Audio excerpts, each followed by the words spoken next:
Kadapa MP Avinash రెడ్డికి big shock ఇచ్చింది కడప న్యాయస్థానం. అవినాష్ రెడ్డి పీఏ రాఘవరెడ్డిపై పలు కేసులు నమోదు కాగా ముందస్తు బెయిల్ కోసం కడప కోర్టును ఆయన ఆశ్రయించారు. గురువారం వాదనలు విన్న న్యాయస్థానం ముందస్తు బెయిల్ పిటిషన్ను కొట్టివేసింది. ఏపీలో సోషల్ మీడియా వేదికగా మహిళల వ్యక్తిగత హననానికి దారితీసేలా పోస్ట్ ఇచ్చి చేసిన వారిని అరెస్ట్ చేస్తున్న విషయం తెలిసిందే.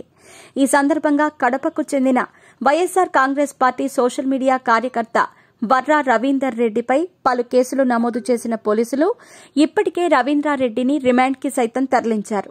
రవీంద్రారెడ్డి అరెస్టుపై సాక్షాత్తు మాజీ సీఎం జగన్ సైతం స్పందించి కక్షపూరితంగా కూటమి ప్రభుత్వం తమ పార్టీకి చెందిన సోషల్ మీడియా కార్యకర్తలను అరెస్ట్ చేస్తుందని విమర్శించారు. ఇతర పార్టీలకు చెందిన సోషల్ మీడియా కార్యకర్తలు కూడా మహిళల వ్యక్తిగత హననానికి దెబ్బతీసేలా పోస్టులు పెడుతున్నా పోలీసులు ఫిర్యాదులు కూడా తీసుకోని పరిస్థితి ఏపీలో ఉందంటూ జగన్ కామెంట్ చేశారు. అయితే వర్రా రవీందర్ రెడ్డి అరెస్టుపై స్పందించిన వైఎస్ షర్మిల కూటమి ప్రభుత్వాన్ని సమర్థించారు. వర్రా రవీందర్ రెడ్డి ఇచ్చిన వాంగ్మూలం ఆధారంగా కడప ఎంపీ అవినాష్ రెడ్డి పీఏ రాఘవరెడ్డిపై పోలీసులు కేసు నమోదు చేశారు.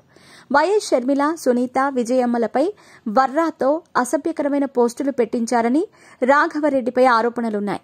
ఈ ఆరోపణల నేపథ్యంలో పోలీసులు కేసు నమోదు చేయగా గత 16 రోజులుగా రాఘవరెడ్డి పరారీలో ఉన్నారు. తనకు ముందస్తు బెయిల్ మంజూరు చేయాలని కోరుతూ కడప న్యాయస్థానాన్ని రాఘవరెడ్డి ఆశ్రయించారు. విచారణకు వచ్చిన బెయిల్ పిటిషన్పై ఇరువైపులా వాదనలు విన్న న్యాయస్థానం ముందస్తు బెయిల్ పిటిషన్ను కొట్టివేసింది. తన పీఏకు సంబంధించి న్యాయస్థానం ముందస్తు బెయిల్ పిటిషన్ కొట్టివేయడంతో ఎంపీ అవినాష్ రెడ్డికి షాక్ తగినట్లుగానే భావించవచ్చు.